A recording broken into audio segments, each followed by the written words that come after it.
Hey, good morning, and thank you for joining us for another Sales and Marketing Fry Talk. As usually, every second Friday, we have somebody to discuss about best practices and anecdotes from technology company life, right? And today we decided to, devote our episode to word of mouth marketing, and this has been like really a magic stuff what many people recall and mention when it comes to winning minds and hearts of your customers, right? And that also a very good motion which brings you really loyal and very much ready buyers potentially, right? But how really that works, and can actually technology or SaaS company rely only on this motion and grow business further? So for that reason, we have invited Uģis Briedis, a Chief Business Development Officer at DeskTime. Welcome, Uģis. Welcome. Hi, Andres and Roland, and hi, everyone who's listening and watching. First off, thank you for having me. It's an honor to be here and being invited to talk about subjects that are near and dear to my heart and that I use every day. And I hope we have a good discussion today. Great. So, but before we jump into the discussion, could you just a little bit enlighten what is the DeskTime and what you guys do? All right, so DeskTime is a company within Draugiem Group, which is a Latvian IT company. We are a software as a service, and our main focus is time tracking and employee monitoring. So for 11 years, we've been active in this software as a service space, providing these services to companies across the globe. Excellent, great. And as far as I understood that exactly word of mouth was one of the motions what help you grow the business, isn't it? At that point when we started out, we were I wasn't part of the company at that moment yet, but when the guys started out, of course they were a team of 2 or 3 people, of which 2 were developers and one was let's say marketing and everything else, and because of lack of budgeting and no resources allocated for that for these means and purposes at that moment. There is a need to push the product out. So basically, word of mouth is, let's say, ground zero for every I would say startup marketing activity to basically spread the word on the product. Yeah. So great. Let's jump into the conversation then right away. And first of all, I just would like us maybe to, clarify what do we understand by word of mouth, what it actually includes. What do you think, Uģis, about this? Well, it's I can read the term. Like the term is word of mouth marketing is when a consumer is interested in a company's product or service is reflected in their daily dialogues. Essentially, it is free advertising triggered by customer experiences and usually something that goes beyond what they expected. So basically, it's let's say proof that your product or service is good because others talk about it. So that's basically the gist of it. Yeah, from my personal experience, when we usually talk to the clients of our clients in order to understand like why they did choose work with them, what we found out that this one of the key reason is actually because somebody recommends to work with this company, or because they know the person in the company, or because they trust to the owner or to the founder of the company and things like that. And that, I think, is also part of the word of mouth marketing, because that's what creates this loyalty and this interest towards your business or your product. Roland, what do you think? Yes, I think it's actually extremely important, and I wouldn't say it's a marketing tool, because I cannot wrap my head around and think of how you can plan, execute, and measure word of mouth. But certainly, it's extremely important thing. We see it in our own business as well, and very often we hear it back from market when we ask people why they are making this or that decision. And I think that the value of word of mouth marketing is probably multiple times more valuable than any paid advertising that you can actually set up. Yeah. Well, sorry, might I add? Yes. I think yeah. Sure. Go ahead. Regarding measuring, yeah, I totally agree with you. That's really something hard to do. But I think the basis of word of mouth and why it's so effective is this trust element that we all are talking about here, because people trust other people. They don't trust brands, because of course brands will talk good about themselves, but other people, Yes. they don't have a stake in the brand, so they actually just recommend if the service or the brand is good. Yes, actually, you are borrowing a trust from some trusted third party who does your pitching basically for you. But Uģis, do you think there is some way how you can actually promote or help your customers actually to step up and recommend you? Is there anything you can do, except obviously from providing excellent service and pleasing your customers so that they feel excited to go out and talk about you? Yeah, well, that's a good question. That's a good question. That's something we are thinking about on a daily basis. Also, how to actually get this community, let's say, started. And I think the first thing, besides the fact that you have to have a really good product that actually works. So that's number one. But that's let's say that's a side thing. To actually encourage them is to make them feel that you care about them. So make them feel that they're not like just people who give you money, but actually treat them as equals, either by providing excellent support. Customer support is really important for clients to actually see that they feel respected. The other thing is taking their let's say requests and needs into account. For instance, if they have from our perspective, if clients have certain feature requests, we group them, and if we get to a certain point of similar feature requests, we sort of consider rolling them out, because that's what the client needs. And if the client sees that, okay, I requested a feature and it got rolled out within a time span, cool, this product really listens to me, and I'm gonna say to my peers that it's good, and I'll try to advocate for it. So the base thing that you need to achieve with your clients, make them so happy that they become your advocates. And once they become your advocates, then it's smooth sailing from out there. Just in other words, you have to create a reason. Actually, you have to give a reason to your audience to talk about you, right? And that is mainly done by the product experience, support experience, and maybe something else. So each business can decide what it can be, right? But in any way, so there should be a very strong reason. And I just remember from my personal experience some time ago, when my colleague just came into the office, and he like literally started to promote one specific financial institution services. Like, because he was so excited about this, he was just coming to everyone and just trying to get them as a clients for this institution. It was really a very interesting example, because he experienced a very nice service. He experienced, like, as a product was very valuable, and he believed that is something he needs to share with anyone in the office, and he made it very well, actually. Okay, but what other components do you think word of mouth also includes, besides this, like creating an experience or other reasons?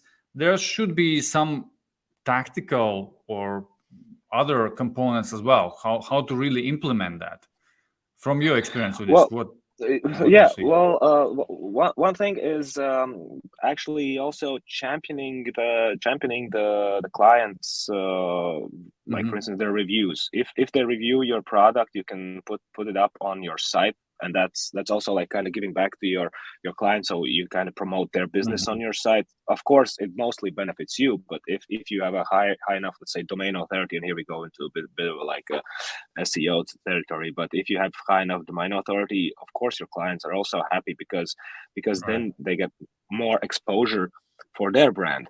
Also, you can sort of the tactics is that you can use by implementing word of mouth is actually making your sales cycle a bit easier, because your clients talk about you and they explain your features in their own language to people they know, thus making it easier for them to understand your product, especially if your product is complex and if you have complex pricing structures or you have complex feature bundles and etc. So basically, if someone that uses your product talks to someone else who looks for a similar product, or even doesn't know that they need a product like this, by listening to a customer, they are more likely to actually look at your product and maybe convert later on, instead of, for instance, you bombarding them with some paid advertising or whatnot.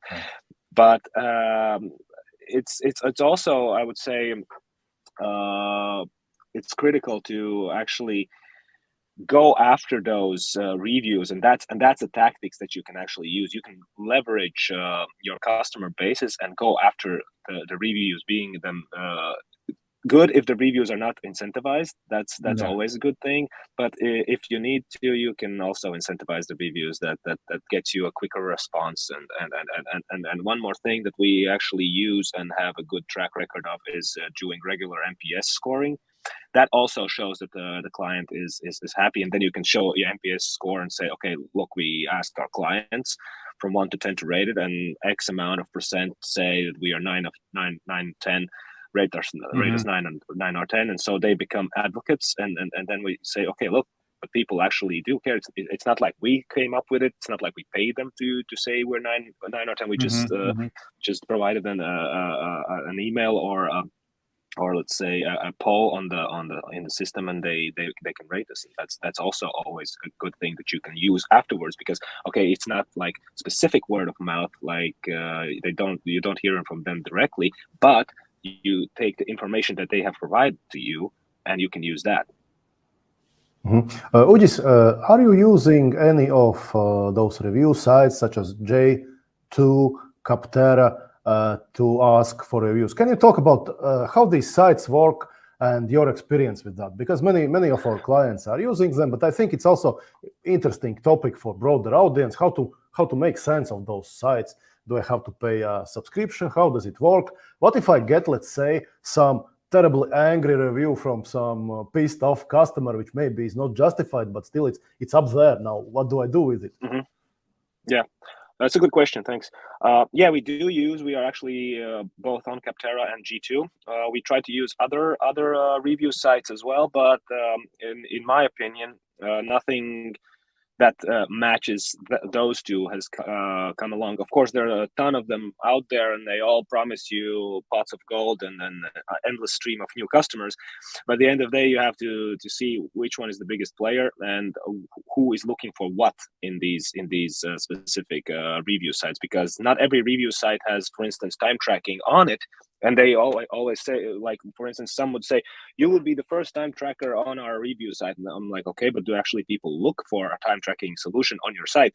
And then the answer is probably no. So why should I pay for our service to be there if no one is looking for it? And you can be like number one and have all the badges in the world, but no one's actually looking for it there. But when it comes down to, let's say, Capterra and G2, one thing is, yes, reviews, there can be bad reviews, and that's okay, because if you have 100% clean track record, that also looks a little bit funny, because nothing is 100% clean, let's say, and nothing is perfect.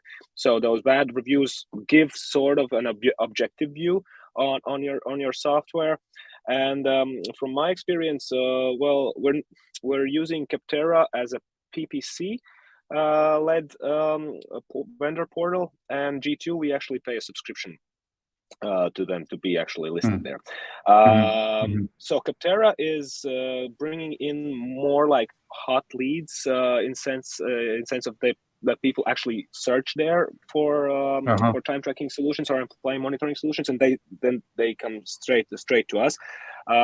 That's the way we implement Capterra. And G2 we use for, let's say, getting these badges and a ton of reviews, and we're actually scoring pretty good in G2. And we recently had a talk with them, I think yesterday, about renewals, and they are, of course, they are interested, because if they see that the brand is performing good and they have like amassing, let's say, reports that are above average, like in count, because we had a reports campaign in G2, and I think we amassed something around 120 reviews within a month, and they said that's an absolute record for time tracking solution or a SaaS business.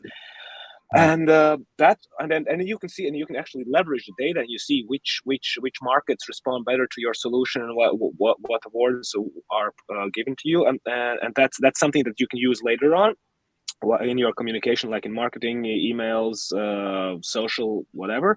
But within the reviews, actually, when you get reviews, our main thing that we do is, like, every month we sort of try to answer. You have to answer the review, because then people actually see that you're there's someone behind the brand. It's not like the brand who's just paying money and it's all good. Communication with the client or the reviewer is a crucial part of word of mouth, and building it up, because then they actually see that someone is actually communicating to them and responding to their questions and etc. Because we have had cases where someone gives us a bad review in G2, and we communicate them and say, okay, well, I see your problem. Here's the support email. Please reach out. We'll try to fix this.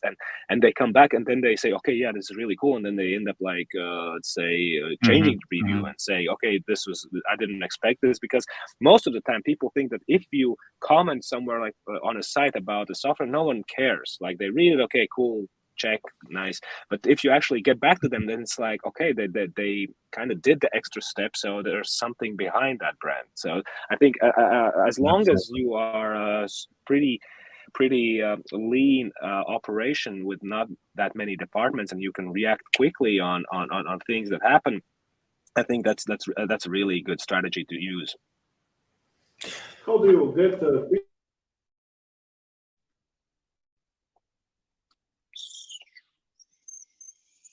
Sorry, I can't hear you. Oh, sorry. How do you get people leave the reviews? Is it like organic, or you are proactively, let's say, inviting actually your customers to leave? Would you please leave a review? Yeah, that's a good question. That's something that everyone struggles with, like getting actually reviews from your customers. One is, well, you have to look at the thing of how our DeskTime business is built. We are a software service provider that makes a deal with a company, but not with the end users. We make a deal with the company, and then the company implements the software within the company. So we actually cannot ask the end users to leave reviews, because we don't handle their data. We handle only the company, which we strike a deal with. So the companies are target person to talk to. But the reviews are getting left by people who actually work within the company, so end users. So how we do it? Basically, one is organic. Yes, they do go on sites and leave reviews. Those vary, because some people are happy that they get to use the solution, some people not so happy. But again, that's company policy. That's not within our rights to actually comment on that. But we also reach out proactively ourselves. For instance, after doing this NPS score, we sort of gather email addresses, and then let's say we do like a review request for everyone starting from 6 to 10. And sort of get reviews there. From 5 below, we sort of reach out with proactively with let's say customer support, and say, hey, what's the problem, and see if there's a problem, or just people are disgruntled workers who don't like that they're being forced to use time tracking. So do I understand then right that basically you have dedicated programs in place which are meant to, first of all, somehow kind of promote these kind of reviews and in a way like facilitate the community so that people speak and share what they think about the product itself. And then secondly, you also proactively reach out to those who leave the review and try to either answer their concerns or to kind of make them feel good about leaving the positive review and sharing it further, right? Yes, and also after a successful support call. After a successful support call, our support team asks to please review our product or please review our chat, and then they can sort of build upon that. Okay, good. Then moving forward in the conversation, I was thinking about also, but what type of businesses the market, like word of mouth, could really work well? So because we understand like you have pretty large customer base you are dealing with, they are leaving reviews, but do you think that other type of businesses can also benefit from this? And if yes, then what exactly?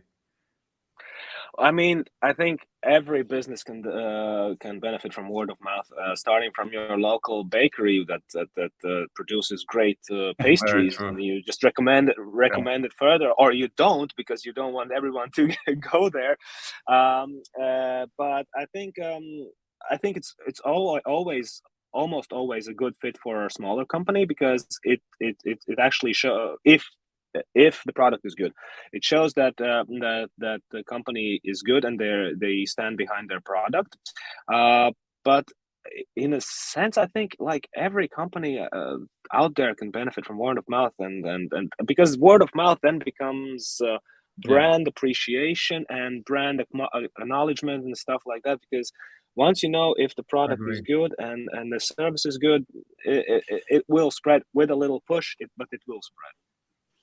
I think the only difference probably will be on the tactical level. How do you implement that? So for your business, like which is SaaS type of business and very much happening online, that all these, what you already mentioned before, like being on the review sites, proactively generating those reviews and so on, that would be probably the motion to follow, right? For the other maybe B2B businesses, like if you have maybe 5 deals a year, right? So it's a different just implementation of the same, but you still need to take care of what customers think about you, proactively ask them for their opinion and address some potential issues. But just simply the channel probably is kind of changing, right? What do you think, Roland? Okay, Roland, go ahead. Yes, I think I generally agree, but Uģis, I feel you have something you want to say about it. No, I have an interesting story about word of mouth. Well, that it sort of is and is not word of mouth because I have an interesting story about. I think I'll jump to the next topic, but I'll just put it in there.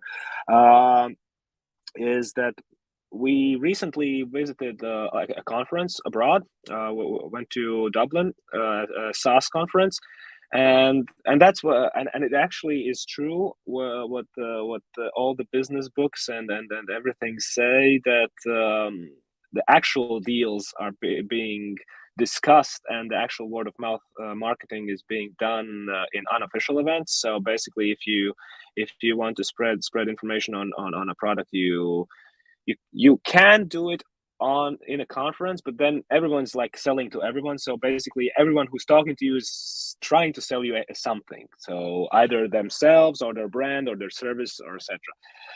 But once you get to an after hours events, having a couple of beers, discussing business, discussing like tactics, etc., then the real word of marketing starts, because then you can talk about a bit abstaining from your brand. You just talk about stuff with other experts, and then if your brands organically come up, then you sort of can talk about it. And I got to talk to a lot of interesting people because I met someone one evening, and that someone talked to someone else in the same evening, and the next morning I have an invite in my calendar app to let's meet, let's talk. I think this is interesting.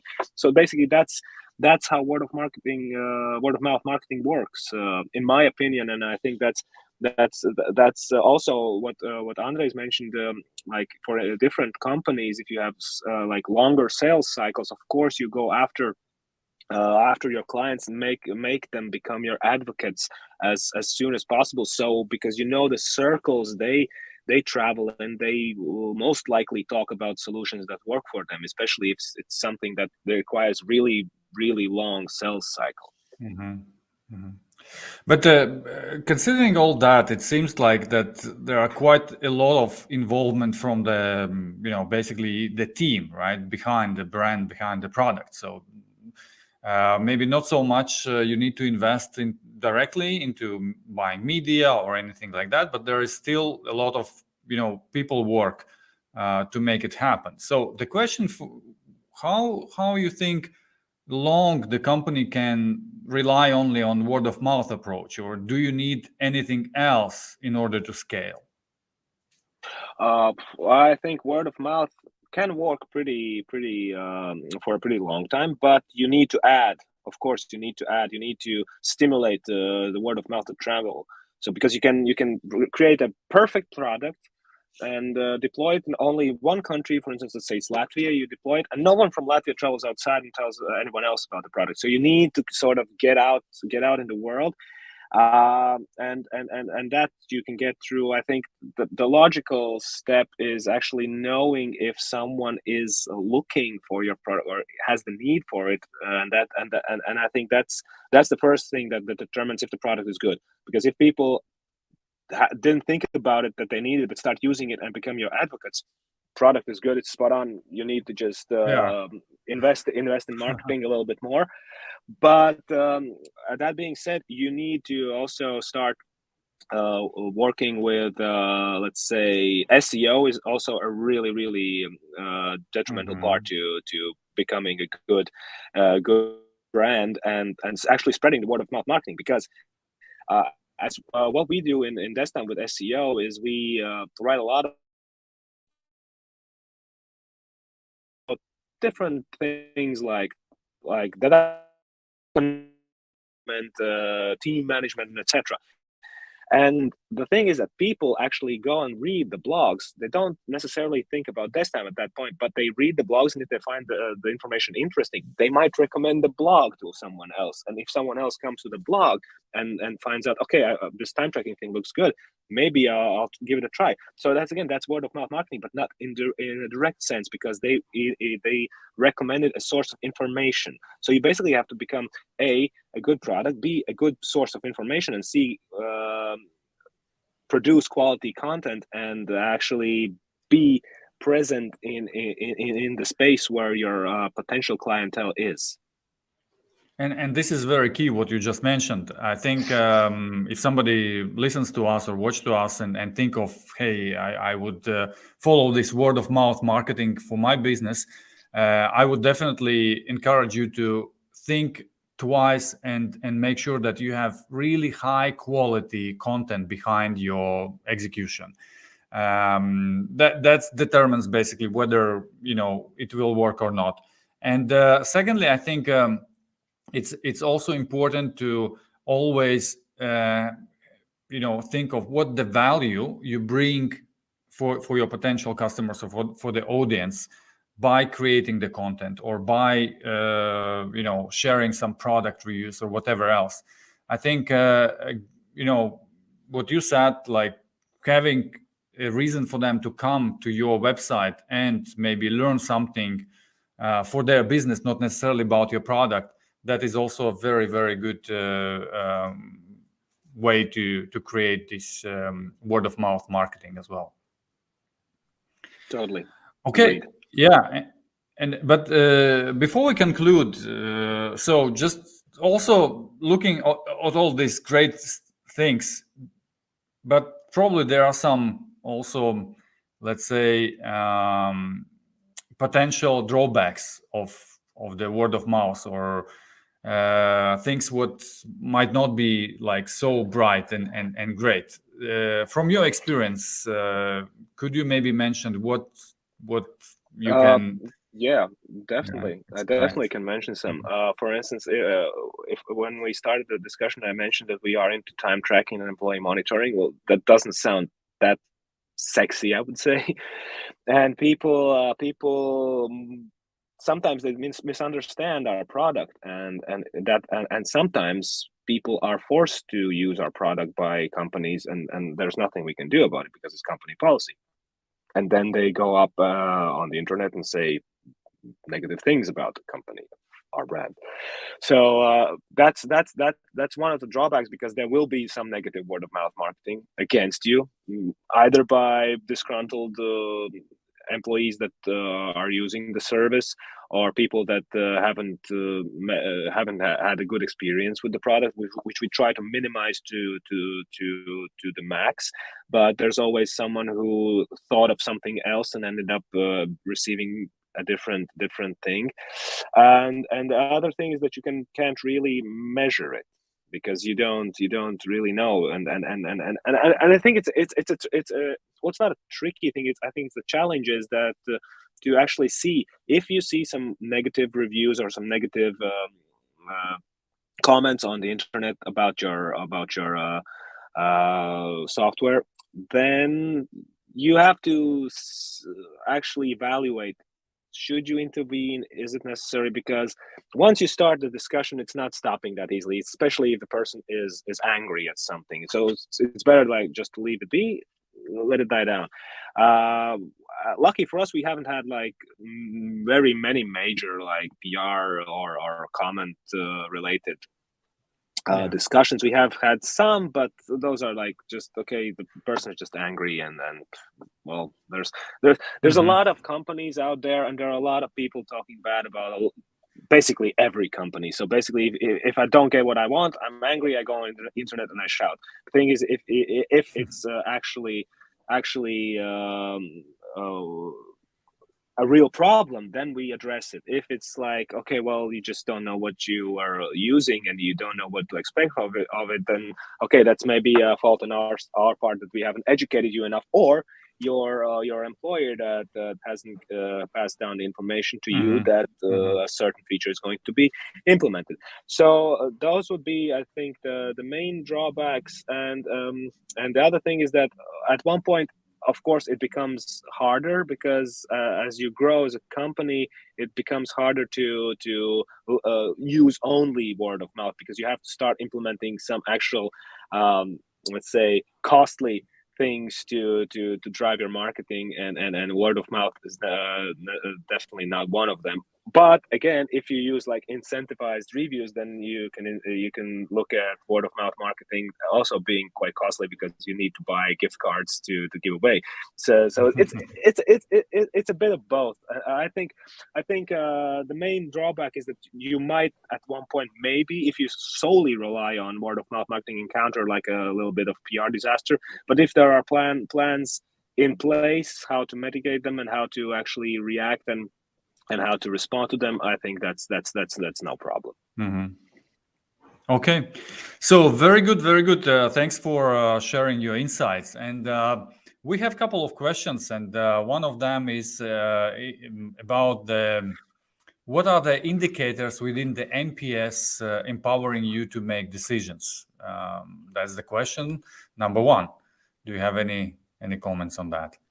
I quite don't understand.